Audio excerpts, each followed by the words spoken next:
Hi, good morning, everyone. My name is James Whiting. I'm the chair of the Teacher Education Interest section. I'm welcoming you this morning to our summer town hall.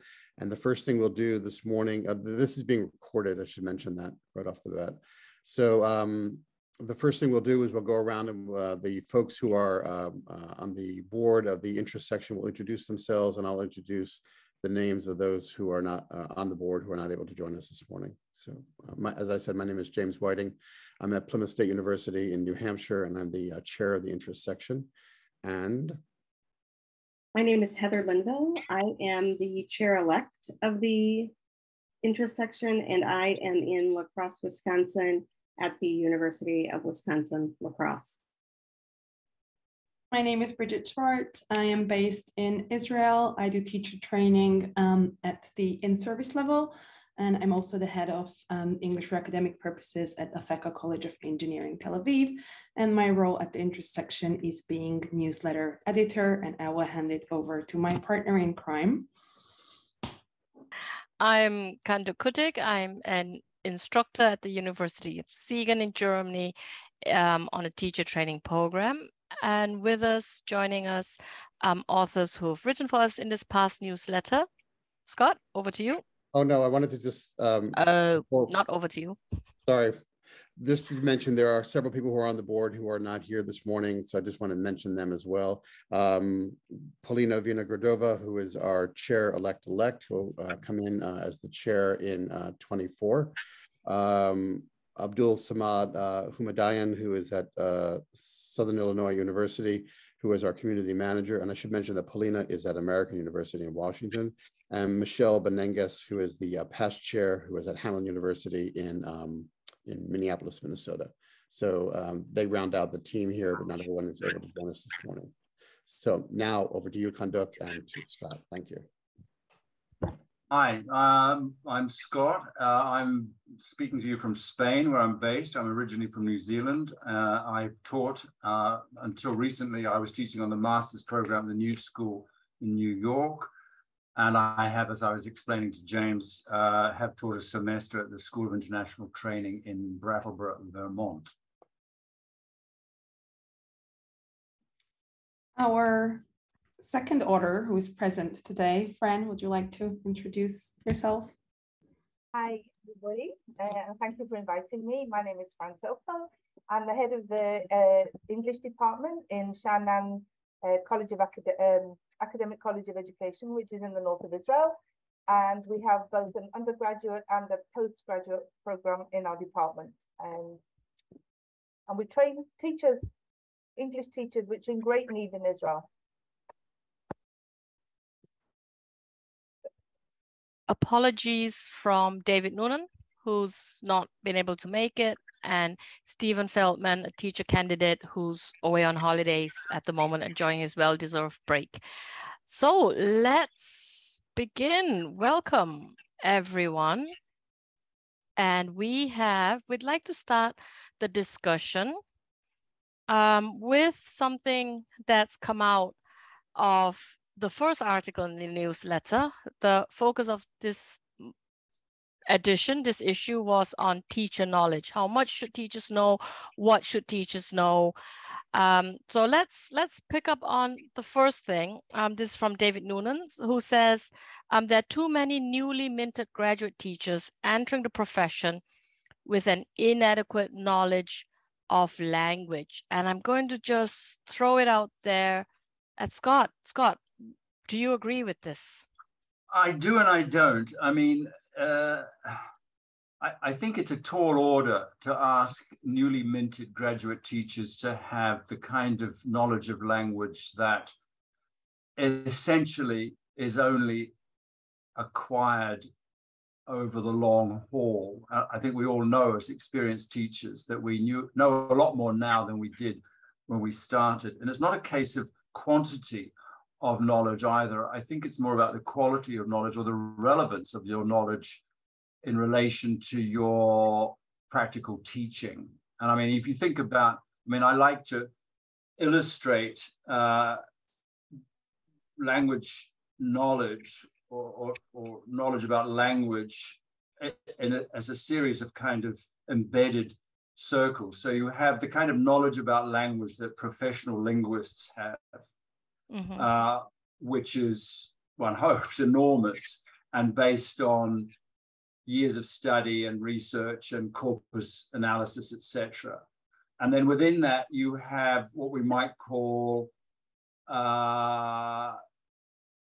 pedagogical grammar or pedagogical language, which is what is sort of condensed into the kinds of books that we recommend our students to get, learners' grammars, learners' dictionaries, etc.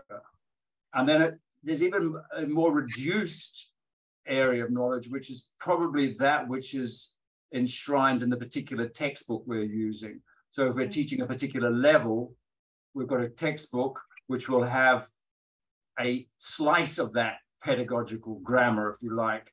And that's our immediate job, to know, from one semester to the next, the language that is in the syllabus in the course.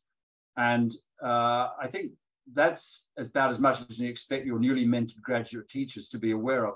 I think more important, and I think this is a point that David made and Stephen made too, is the ability to access knowledge that you don't have when you need it. And that's why it's useful to have access to these pedagogical grammars, as well as the big, huge, fat descriptive grammars. But I mean, I think a good pedagogical grammar that's actually targeted at learners stands your new teacher in very good stead. And then, as I said in my article, and I can elaborate that on that later, the ability or the capacity or the knowledge to be able to access online corpus sites, for example, to be able to confirm or disconfirm your own intuitions or the intuitions of your colleagues. So it's all about knowledge. It is about knowledge, but it's also about tools. And when it comes to knowledge, it's about appropriacy and your particular teaching situation. I don't know whether Fran would agree. Yeah.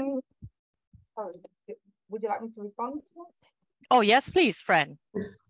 Yeah, I do agree to a certain extent, Scott. I would like to mention, though, that the issue has come up a lot in Israel, in the initial teacher education in Israel recently. And to the extent with, as I mentioned in my article, we were instructed to expand our double major teacher training programs to single major programs by the Council for Higher Education, meaning that whereas teachers previously would perhaps gain a teaching certificate in English and something else, that's no longer allowed, and students are only allowed to come to us to gain a teaching certificate in English only. And the rationale behind that was exactly this point, that the English, the level of English of those graduates of teacher training programs was considered to be inadequate. However, as far as I can see, and I understand that there is no actual proof of that. It was based on some kind of, I think, intuitive, really, feeling. There's no, for example, there's no exit level examination for the end of teacher training. So I think it's actually very difficult to say. And that would be my feeling and my response to this point. Yeah, it's interesting you should say that, Fran. And I think this is not unusual. There's a kind of often a knee-jerk reaction, particularly where your teachers in a teacher training institute such as your own are, scare quotes, non-native speakers. And there's this kind of concern that their proficiency in the target language is not up to their professional responsibilities. And so the reaction often is to say, well, let's just teach them more about the language. And I think it's the same thing that happens with advanced, or not just advanced, but students themselves, learners of English as a second or as a foreign language, that we assume that because they're still making mistakes, we should teach them more about the language. But of course, I think we need to make a separation between what you know about the language and your actual linguistic proficiency. And, there's clearly a gap. I mean, gap is acute in native speakers, because most native speakers don't know anything about their language, but they are, one hopes, fairly proficient at it. So it's not a big deal that they can get by in their first years of teaching by getting away with the fact that they are native speakers. But there comes a point where they come up against the fact that they don't know the present perfect from the present continuous. And so they've got to learn it. But your non-native teacher is probably, and I don't know in your case, Fran, but a lot of them will have been through formal education, learning English as a subject. So they will know the grammar, as it were, the rules and so on. But what they can't do so well is activate that knowledge, which is the problem we find in our learners, of course, too. So what is the solution? Well, the solution, I don't think the solution is just give the masses more, rules and grammar explanations, etc. The solution, and it takes time, but is to have them use the language and be exposed to the language and immersed in the language and getting feedback on how they're doing. But as I say, I mean, that doesn't happen overnight, but nor does the transition from knowing about the language to be able to use the language proficiently, either as a learner or as a teacher. That also takes time. And so, it comes back to my point that maybe we want to ration what we focus on to what is immediately relevant. So if they're teachers of beginners or they're teachers of children, for example, then it's a different ball game in terms of what they need to know. If they're teaching exam classes like IELTS or something, or they're teaching English for academic purposes, clearly there's a much bigger learning curve. Let's hear from the audience, maybe. What has your experience been, either within teacher training yourself? Do you find your graduates or your trainees coming in with less knowledge than you expect, or you yourself, do you find that you've had to pick up a lot of the slack yourself when you teach English? Let's hear from somebody. Anybody, just raise your hand. Anybody, or just unmute yourselves. We are not that many. Yeah. Or Bridget. Actually, I would like to pick something up from Fran's article. She writes about the language proficiency courses, which are, I think, pretty much are targeting this need that we're not necessarily teaching language structure, but we are teaching language awareness in a way that we don't give them rules, but they are courses. It's a program at the college that basically courses that enhance students' language proficiency. Fran, would you like to tell us a little bit about those proficiency courses? I think actually I would say it's probably more of a mixture. We have a range of proficiency courses. Some of them focus on acquisition of language or the improvement of the language skills of our participants. So we have courses that focus on reading, focus on oral skills. We have courses, as Bridget says, that focus on the development of their language or knowledge about the language. I think you mentioned this before. How language is acquired, how the changes, for example, that are going on, in English. And we do have also courses about the structure, about structures and grammatical aspects of language, and those are extended, I suppose, from not only teaching our participants or giving them that knowledge, but also helping them to see how they might then teach or pass that knowledge on to their learners in turn. So those would be more or less the pedagogical linguistics courses. And all of them come under the heading of proficiency courses or linguistics courses. Heather, you're professor of TESOL. How does that work where you are? Thanks for asking. So I have a funny, embarrassing story about the lack of teacher knowledge of language, especially those of us who are native speakers. well, not my first teaching gig actually, but early on in my teaching career, I was teaching a group of refugees from the Soviet Union, and we were doing comparatives and superlatives. And one of the students was like, well, how do you know the comparative and superlative? And I was like, wait a second, how do you know? And how did I not cover this in my master's program? But okay, how do you know? It seems so simple now. And one of the students raised her hand and explained it to the class. And I was so incredibly grateful. Like, thank goodness this was in 90 something. So it's not like I could pull out my phone and Google it. But I was super grateful that, you know, the person in the class that was supposedly learning English knew that rule and could explain it. So in my current position, I work mostly with students who have grown up speaking English. And honestly, there's very little understanding of or interest in understanding grammar rules. And I think I try to impress upon these future teachers that they need to understand how the language is working differently in different genres. It's working differently when we speak informally versus when we speak formally. But most of the time I'm, just like, good luck, go forth. I hope you figure it out. And I tell them that story about me not knowing, the rule for comparative and superlative, at least as, I guess, not so much a cautionary tale, but as beginning teachers, you will struggle with this, but you have to figure it out. Yeah. I think that's a great story, Heather, and I think there's a lot to be learned from that. And as you say, I think at pre-service level, novice teachers, that it's about teaching strategies whereby they can, I wouldn't say cover up the fact that they don't know their grammar, but they can, if they're asked a difficult question, they're not losing face if they say, that's a great question, I'll come back to you on that tomorrow.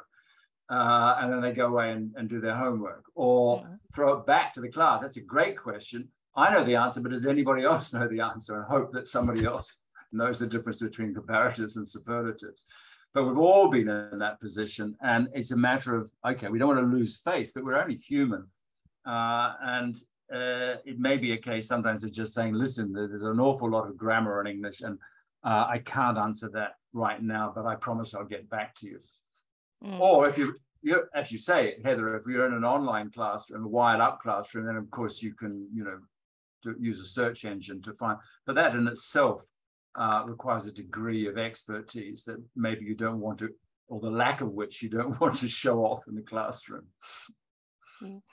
I want to come back here to this, really strong statement that David has made with, graduate, and what's important here is also the couple of key concepts. He's talking about graduate teachers and inadequate knowledge of language. And I was talking to Bridget not too long ago, and it occurred to me that it really depends on where you've been trained and how you've been trained. So I have a degree from Germany in English philology and linguistics with philosophy, and excuse me, I did my MA in TESOL at Canterbury Christchurch University in the UK.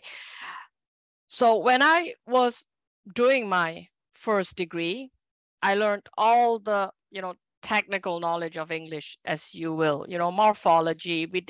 We had to do Old English, Middle English, early modern English. We did all that. So, if I had to sit down and read Chaucer, I could probably figure it out.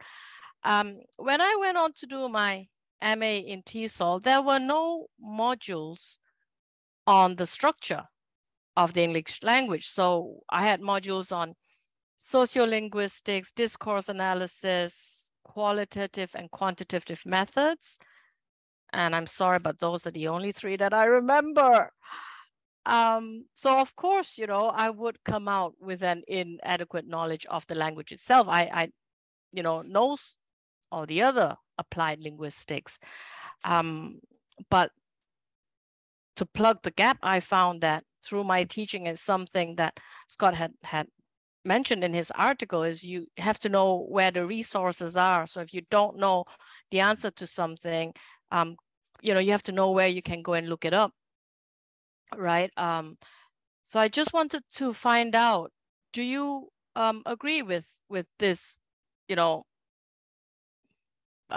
thing that I've become aware of, that depending on where you do your training, you'll come out with, some may come out with more. I mean, people who do the Cambridge certificate and the Cambridge diplomas, you have a whole module on the structure of language.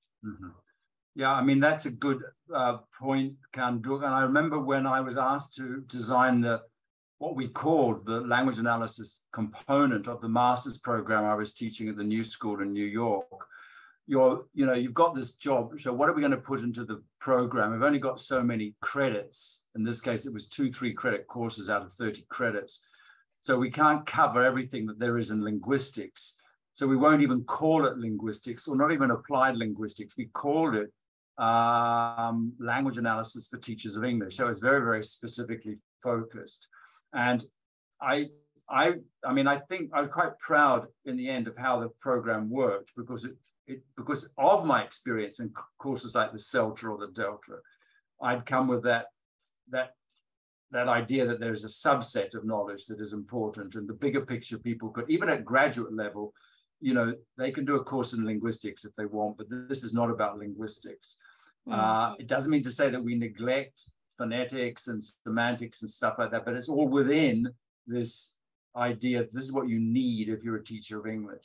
So what that meant was that when you looked at our competing graduate programs and other universities in the States particularly, it was quite marked, the difference between our program and a lot of the more formal linguistics, Chomskyan linguistics, you know, transformative generative grammar, etc., that's being taught to teachers of English. And, you know, Chomsky himself says, this is of no use to teachers of English.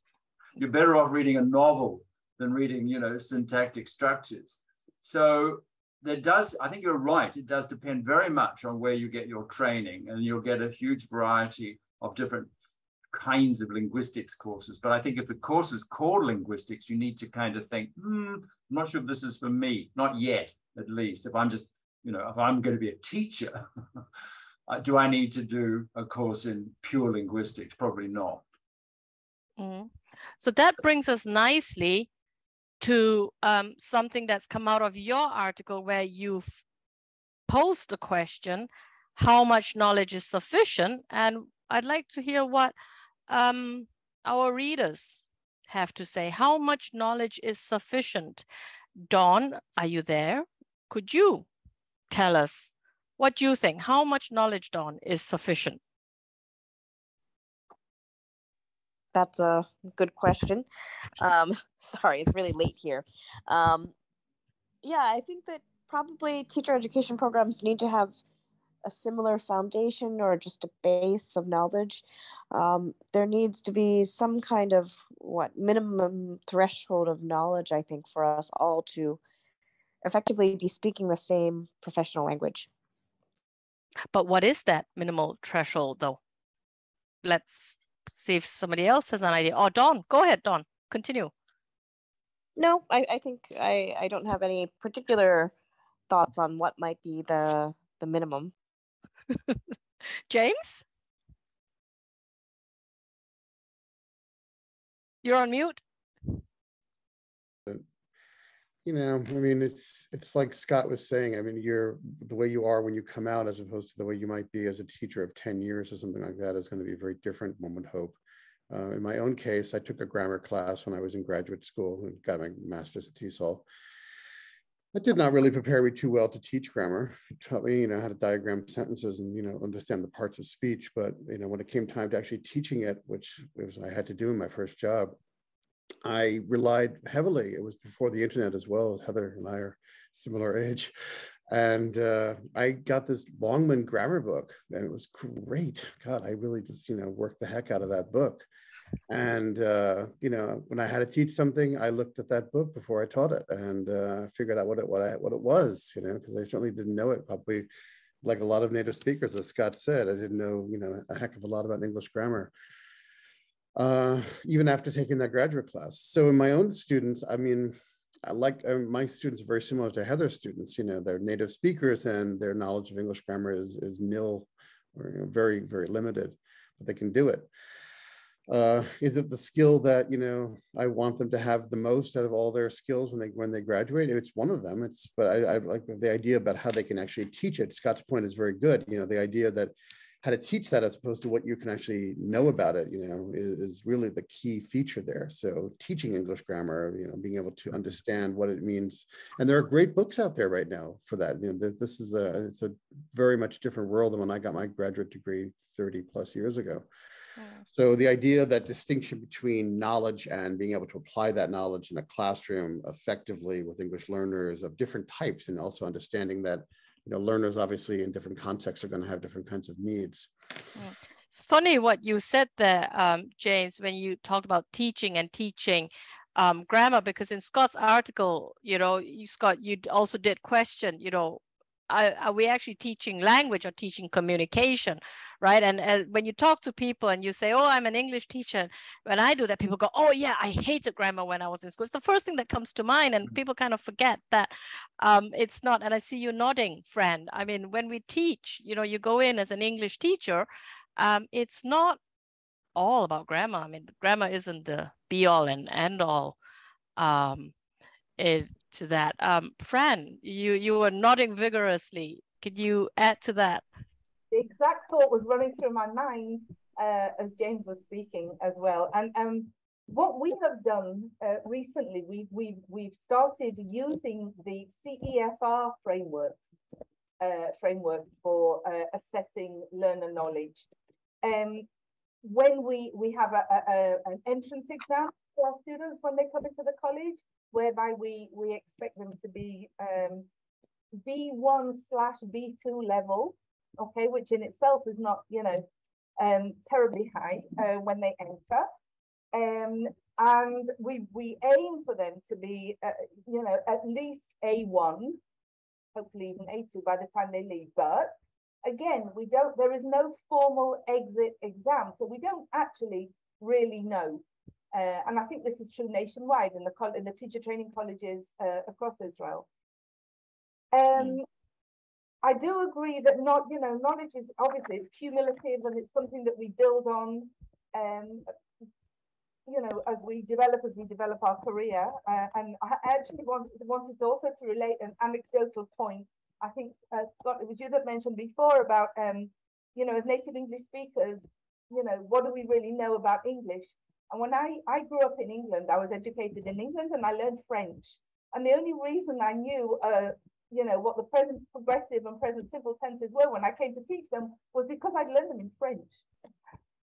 Whereas our learners that are non-native speakers, for the most part, that come into our program, have been through the school system and learned, you know, this very structured approach. So they are starting on a different footing, but I think it's very difficult to define exactly how much they need. Possibly more possible to define what a minimal level should be. I don't think there's ever enough. I don't think it can ever be too much. Yeah. I mean, oh, go ahead, Scott, go ahead. No, sorry, I would agree, Fran.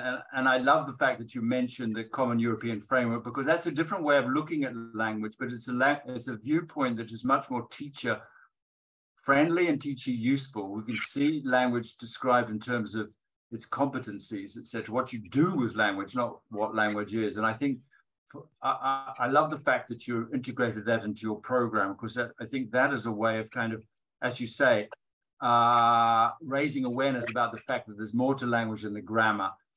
The grammar is a component, but it's not the be all and end all. And it also may help to diffuse the kind of anxiety that's just been mentioned, that many trainee teachers come to courses because they think, oh, I don't know enough about grammar, I won't be any good at this. You say, we don't, you know, read these descriptors from the Common European Framework. Can you understand those? And they're written in words that are very, very, very transparent and user-friendly. But I think, yeah, and so coming back to the question, how much knowledge is sufficient, it's going to vary, of course, from trainee to trainee too, those who come with a background in linguistics, or as Fran says, have a background in another language, which can be a huge help. You know, if you've formally studied French or whatever, then you do have some of the terminology, at least, and some of the concepts in place. I mean, I actually say, you get people come to me and say, I'm really struggling on this course with the grammar. And although we've got a textbook, which is one probably written for teachers, I say, well, listen, put the textbook aside, go and get a copy of Betty Azar, you know, Grammar for Learners.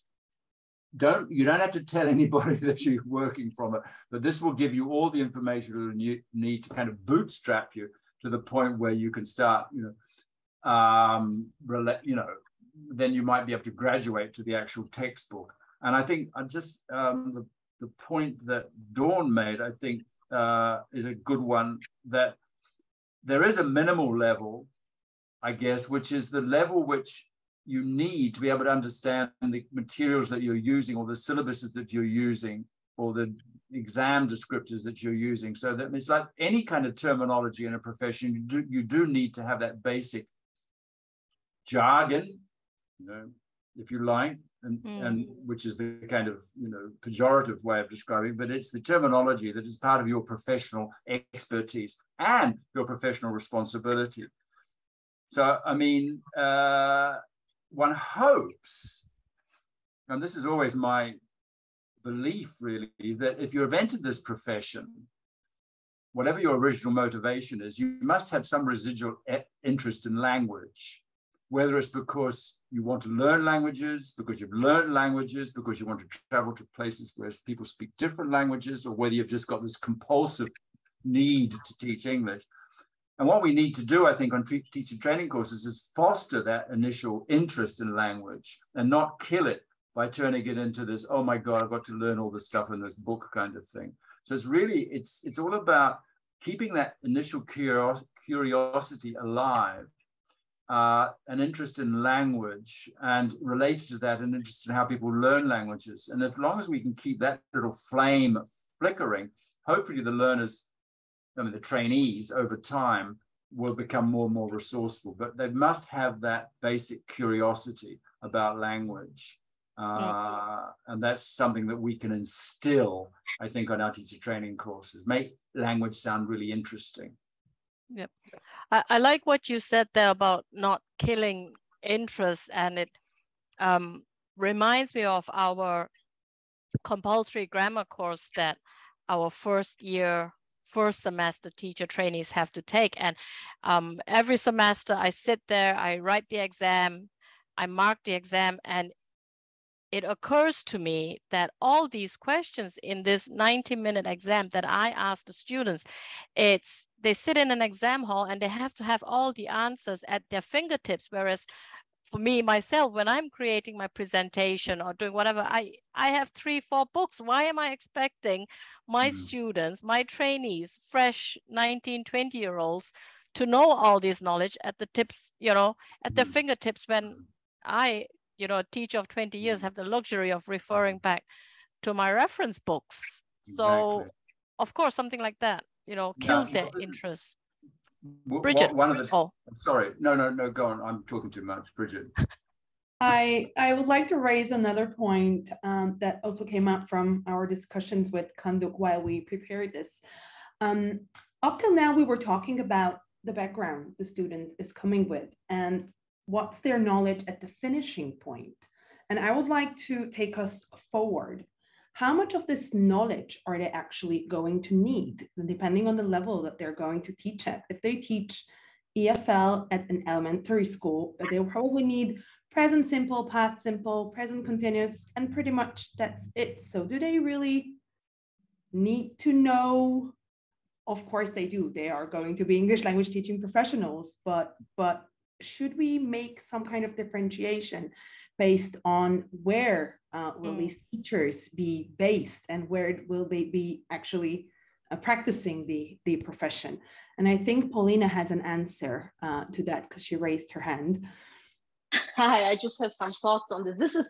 I think this is a great question. And in our program at American University, it's a master's level program, with my colleagues, we've had these discussions and have these discussions with our students, because they come and they say, well, I'm not sure I need this because I'm going to go back to my home country and I'm going to do A, B, and C. Or I don't know what I need because, you know, the world is open to me. So we talk with them about, or I really like kind of the analogy of POST method over principles of possibility, where they might think that they, in the next 2 years, or they might have a job lined up after the master's program, that they will go and do this.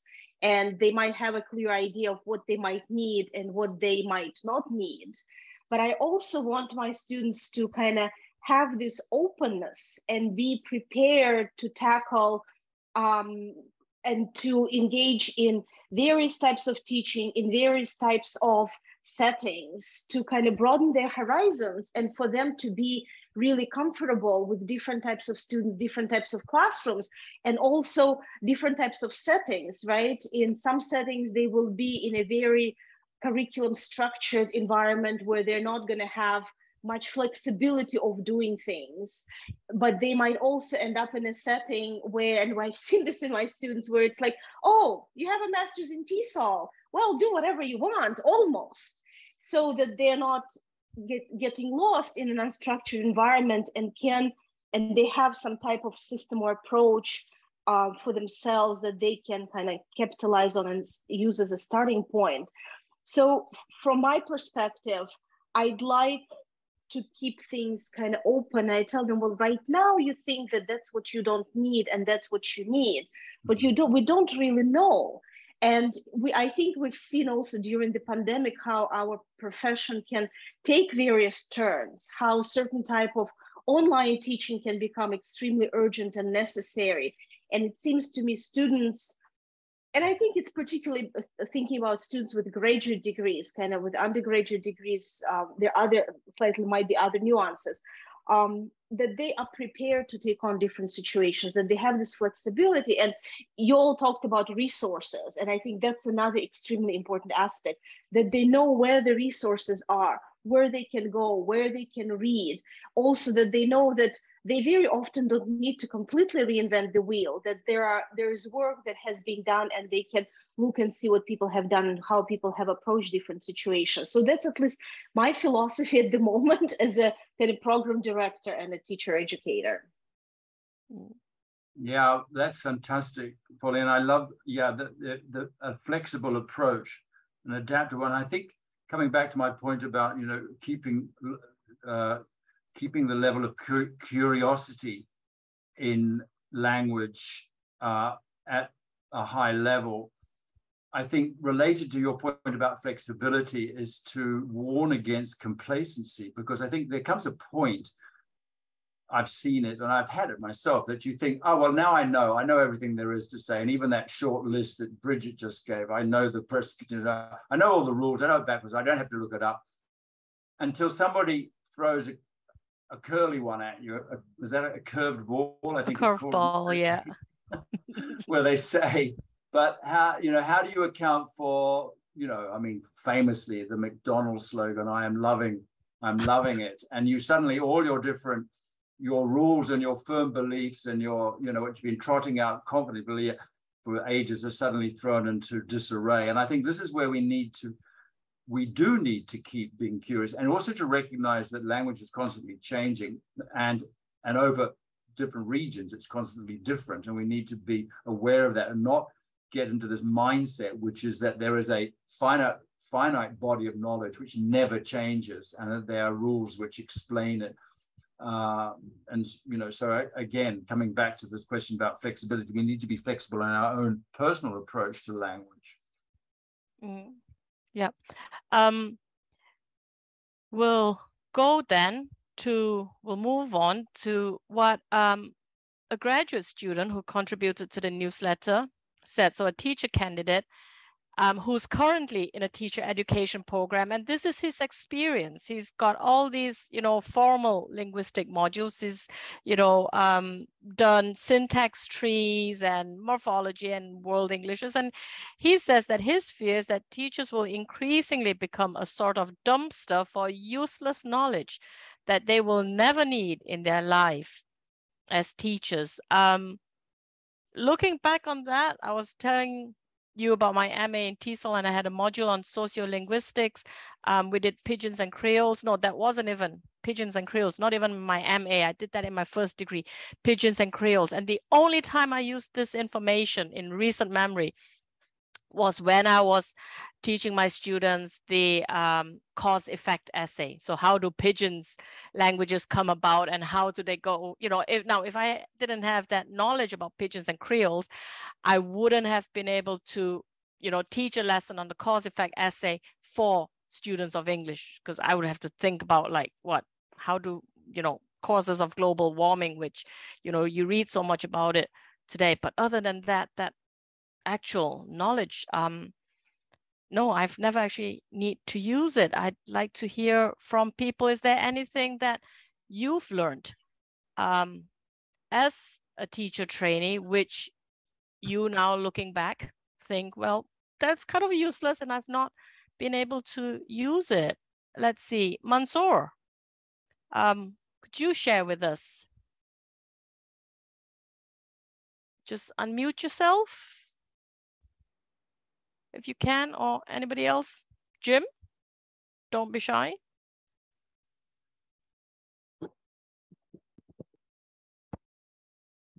I think Fran unmuted herself earlier, so we okay, go ahead. Hand the microphone over to her. Fran?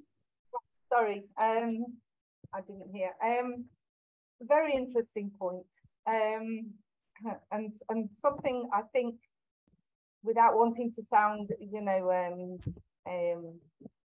unpleasant, or I don't know, maybe it's something that kind of characterizes the younger generation today. You know, this idea of, okay, why do we need that? What this need for immediate satisfaction. And I going back to what Paulina said before, I think that, you know, they may feel at this particular moment in time they don't need it, but we never really know, you know, which path our lives are going to take, and what knowledge we will need in the future.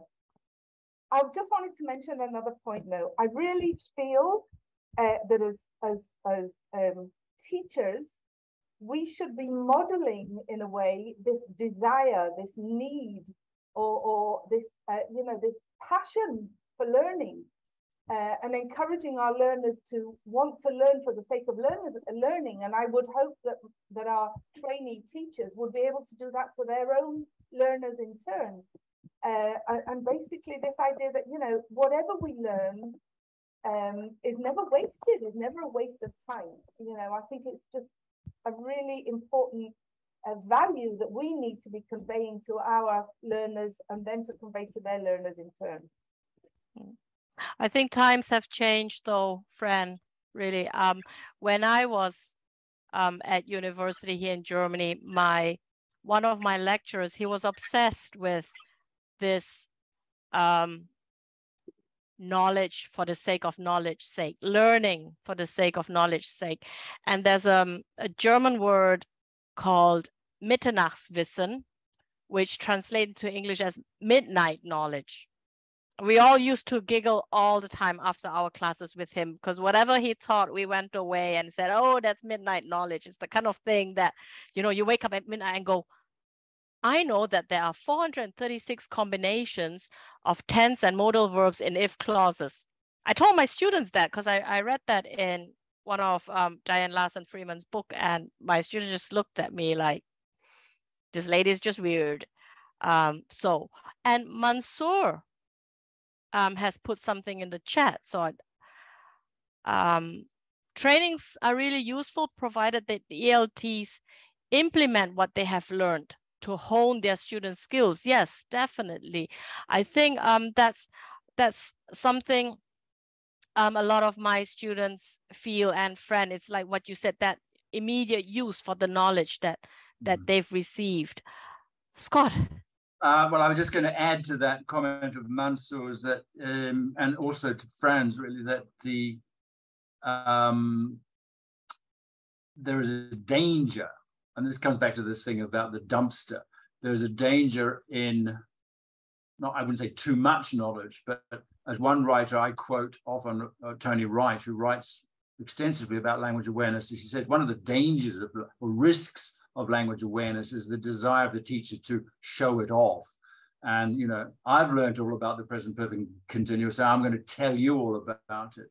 So coming back to Mansour's comment, it's not just about transmitting what's been, it's not a chain of transmission, you know, so what you were taught on your graduate program, then you transmit it unpredigested to the learners as if they also are going to benefit from it. I think that would really be treating the learners as a kind of repository or a dumpster for useless knowledge. So it's, they need, as Mansour says, they need to hone their EFL students' skill.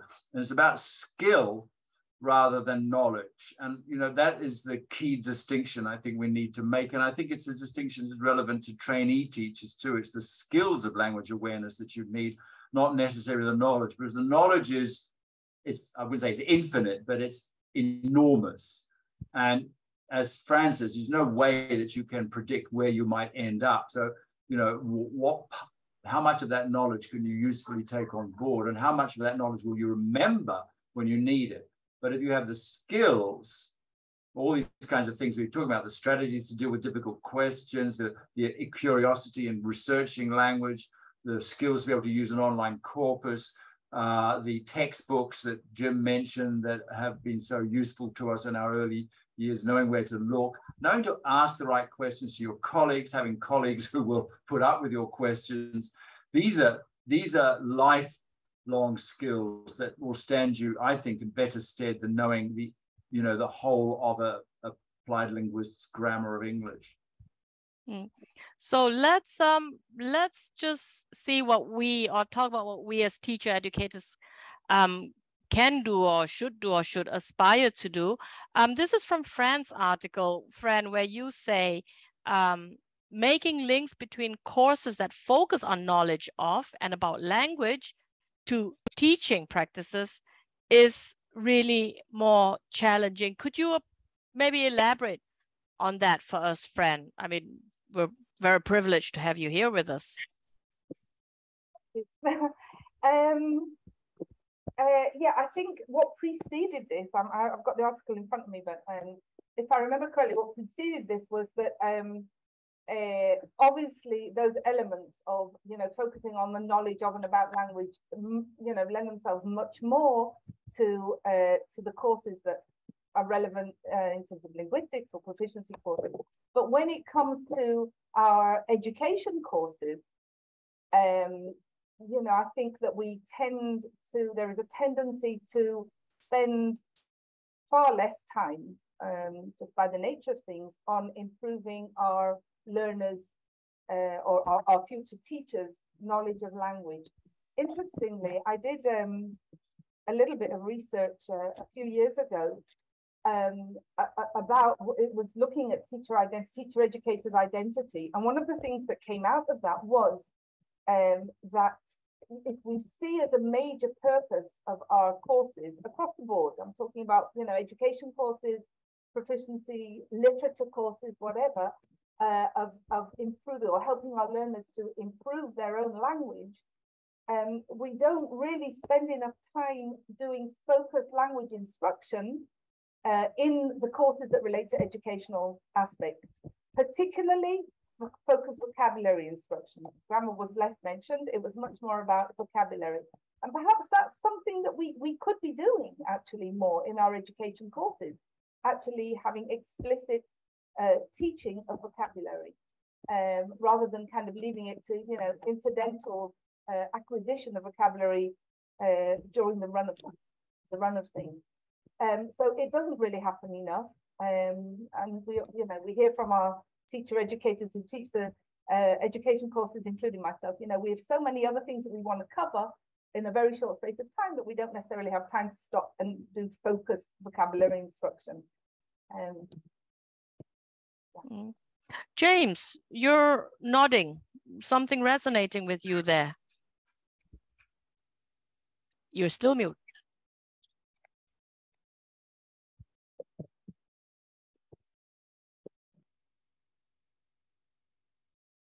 Bottom left button, microphone.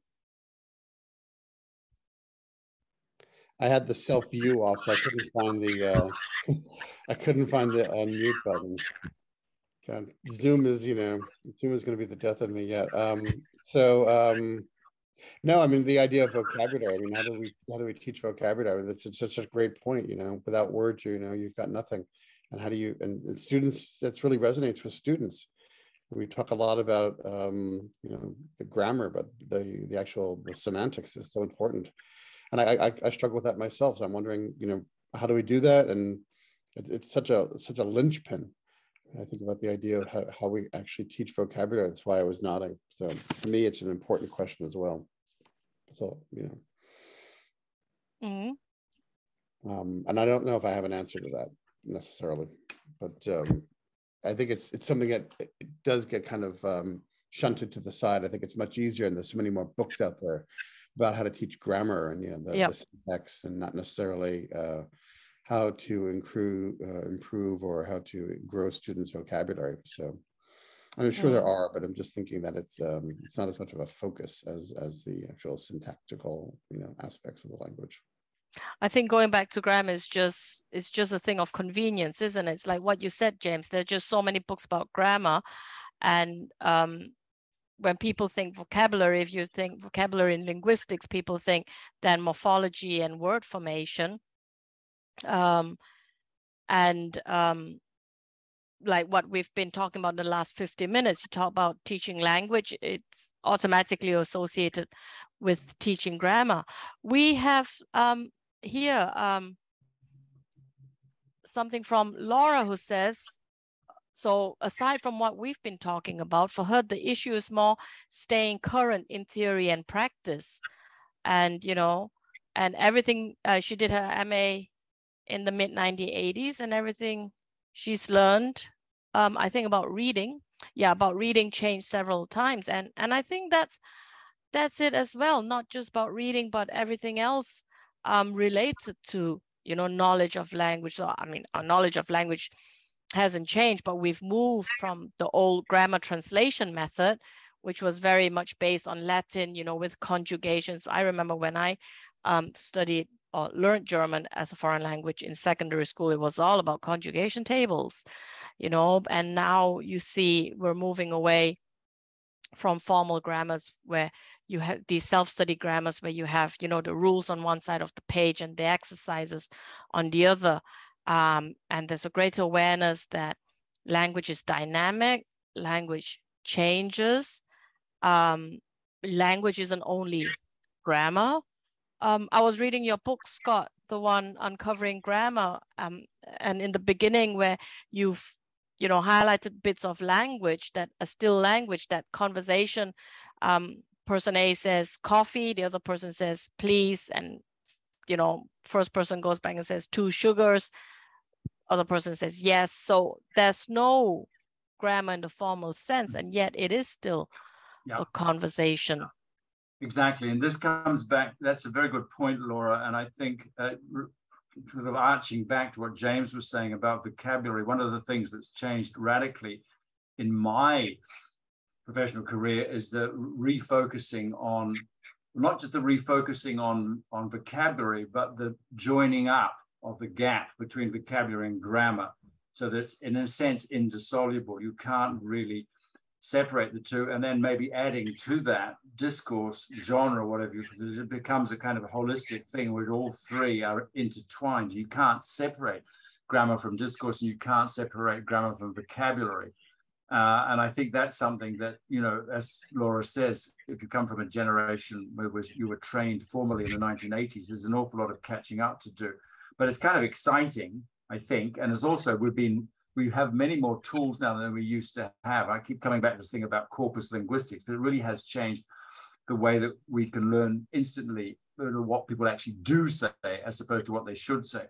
And the other point I would like to make, it's sort of related to corpus linguistics, but it's the fact that now we see a much bigger distinction between written grammar and spoken grammar.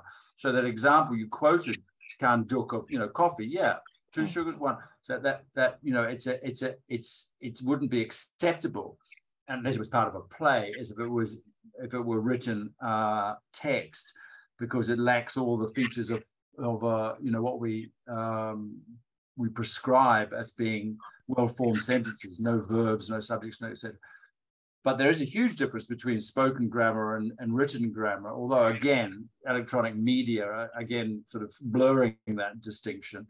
But nevertheless, this is what we now know that we didn't really know before. And I think one of the problems with the traditional grammar, and still very much in course textbooks, is that they're still teaching written grammar rather than spoken grammar. So we're getting our students to learn sentences like, if I had known you were coming, I would have baked a cake, which nobody ever says. I wish you told me. Yeah, I could have baked. I mean, that's it. And so we place demands on our learners often, particularly at higher levels, which we as proficient speakers of the language would never be able to meet in terms of accuracy and complexity. So, we need to back off a bit. And some of the things that we learn in formal grammar are just not appropriate for teaching people who want to use the language communicatively, idiomatically, and quickly. Yep. So we have got just 4 minutes left, and two questions from Mansoor. I don't know if we can answer that. Mansoor asked the question, why are language courses and the pragmatic teaching practices used by English language teachers quite different around the world?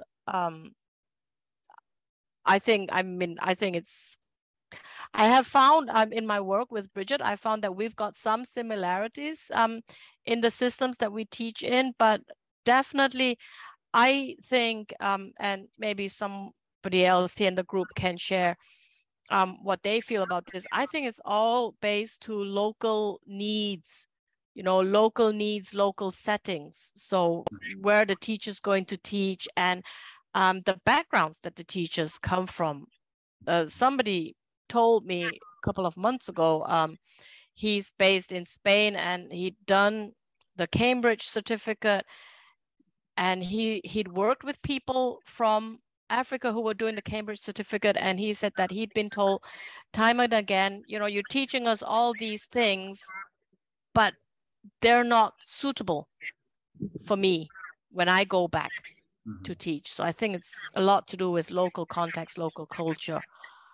And there's also, just butting in there, there's also, in response to Mansoor's question, there are local academic stroke theoretical cultures. Like I mentioned before, that there's a tendency in linguistics, graduate level linguistics courses in the States to focus very much on Chomsky and generative grammar, and you see that it's sort of like it starts at the MIT in Cambridge, Massachusetts, and it's sort of, you can see it spreading out.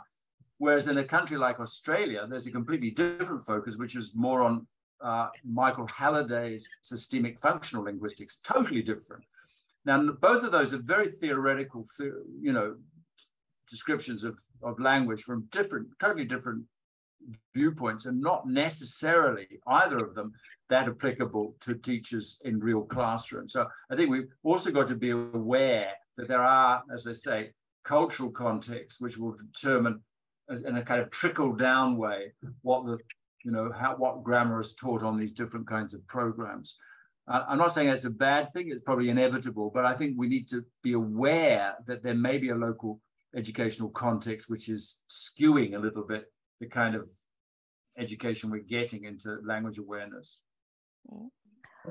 On that note, I'm acutely aware of the time. Thank you to our guests, to Fran and to Scott, for being with us here today for this very engaging discussion, and for all of you, wherever you are in the world, for being with us. If you're interested in writing for us, do contact Bridget and myself. We're at teis.newsletter@gmail.com. Just get in touch. If you have an idea, book review, short article, write to us. Over to you, James. Yeah, well, thank you very much, Conduct, for leading this wonderful discussion this morning, and Bridget as well for leading the discussion and for all of your hard work and arranging the speakers and the questions and the slides. I want to acknowledge all of the work of the TEIS team, Polina, who is here with us now, and Heather and Conduct and Abdul Samad and myself, and I think that's everyone, and Michelle as well, for all of putting this together this morning. And so thank you so much for coming. Thank you, Scott. Thank you, Fran. Thank you, the other authors, for joining us and for really so much that you've given us this morning. Wonderful to see you all. And please join us on September 1st. Bridget will be leading another discussion with Julia as well. And see you then. Thank you so much. Have a great afternoon, everyone.